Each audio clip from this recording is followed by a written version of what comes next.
Anupama serial के ऐसे ही daily episode सबसे पहले देखने के लिए हमारे चैनल को सब्सक्राइब करें। आज के एपिसोड की शुरुआत में अनुपमा ट्रेन में राही की फोटो देख रही होती है। वहां उसकी मुलाकात एक लड़की से होती है। अनुपमा उससे उसकी माँ की तबीयत के बारे में पूछती है तो वह लड़की कहती है कि वह ठीक है और वह अनुपमा से सवाल करती है, आज आप इतनी खुश क्यों हैं? अनुपमा मुस्कुराते हुए उसे राही की तस्वीर दिखाती है। इसके बाद अनुपमा स्टेशन पर उतरते ही देखती है कि भीड़ में एक बुजुर्ग आदमी गिर जाता है। अनुपमा उस बुजुर्ग की मदद करती है जो परेशान होकर उसे बताता है कि उसकी नौकरी चली जाएगी। बिना कुछ सोचे अनुपमा उसकी मदद को तैयार हो जाती है। दूसरी तरफ शाह हाउस में बाबूजी और प्रार्थना योग दिवस के दिन योग करके घर लौट रहे होते हैं। लीला प्रार्थना से पूछती है, कहीं उसने योग तो नहीं किया? प्रार्थना कहती है उसने ज्यादा नहीं किया। लीला उसे चेतावनी देती है वह अपना ध्यान रखे, क्योंकि अगर उसे कुछ हो गया तो कोठारी परिवार उन्हें नहीं छोड़ेंगे। तभी अंश बताता है कि आज प्रार्थना की पहली सोनोग्राफी है। प्रार्थना हैरान होकर पूछती है कि उसे कैसे पता चला। अंश बताता है कि उसने प्रार्थना के मोबाइल पर डॉक्टर का कॉल रिसीव किया था। प्रार्थना भावुक हो जाती है और कहती है उसकी पहली सोनोग्राफी है और यह दिन बहुत खास होता है एक लड़की के लिए, लेकिन उसके साथ कोई नहीं जाएगा। लीला कहती है अंश उसके साथ नहीं जाएगा क्योंकि बच्चा उसका नहीं है। दूसरी तरफ राही मोटिबा की बातें याद करती है और परेशान होती है। इधर मनोहर जी अनुपमा का इंतजार कर रहे होते हैं। तभी अनुपमा हाफते हुए आती है और देर से आने के लिए माफी मांगती है। मनोहर जी उसकी हालत को देखकर पूछते हैं, क्या हुआ? इतना सांस कैसे चढ़ा हुआ है? मनोहर जी उसे जबरदस्ती बैठाते हैं और आराम करने के लिए कहते हैं। वे अनुपमा से पूछते हैं कि क्या हुआ। अनुपमा उन्हें स्टेशन वाले बुजुर्ग के बारे में बताती है और कहती है उसकी मदद करने के में उसको समय लग गया, इसलिए देर हो गई। इसी बीच मनोहर जी अनुपमा को पौधा गिफ्ट करते हैं और कहते हैं वैसे तो तुम्हें मेडल मिलना चाहिए, लेकिन हम तुम्हें यह गमला देकर सम्मानित कर रहे हैं। अनुपमा हैरान होती है। वह कहती है कि आज की दुनिया में किसी को अपने लिए समय नहीं और तुम दूसरों की मदद करने के लिए समय निकाल कर उनकी सेवा करती हो। अनुपमा को शाबाशी देते हैं।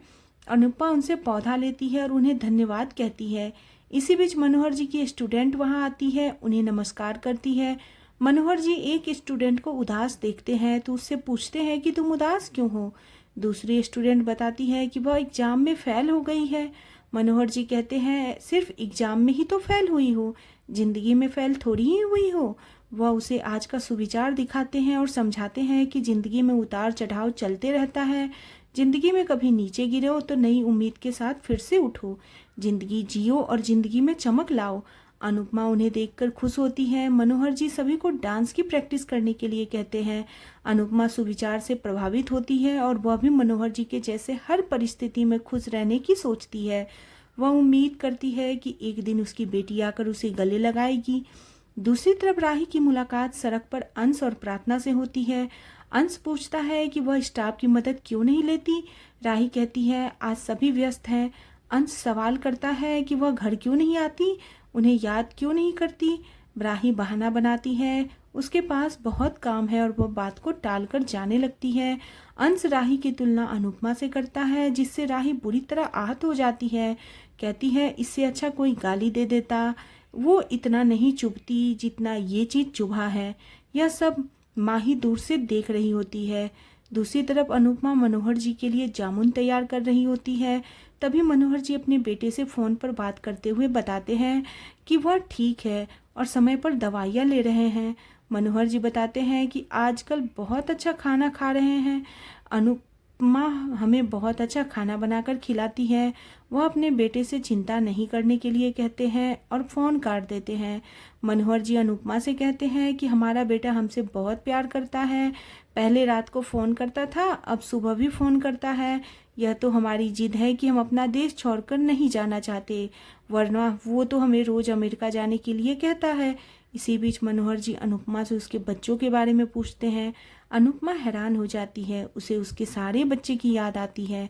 अनुपमा जवाब देने से बचती है और मनोहर जी को जामुन खाने के लिए कहती है। मनोहर जी के जाने के बाद वह भगवान से अपने बच्चों की सलामती की दुआ करती है। दूसरी तरफ तोसू अपने दोस्तों के साथ जुआ खेल रहा होता है। उसके दोस्त पूछते हैं वह इतना पैसा कहाँ से लाता है। वह उन्हें राजा के बारे में बताता है कि वह उसका दामाद है।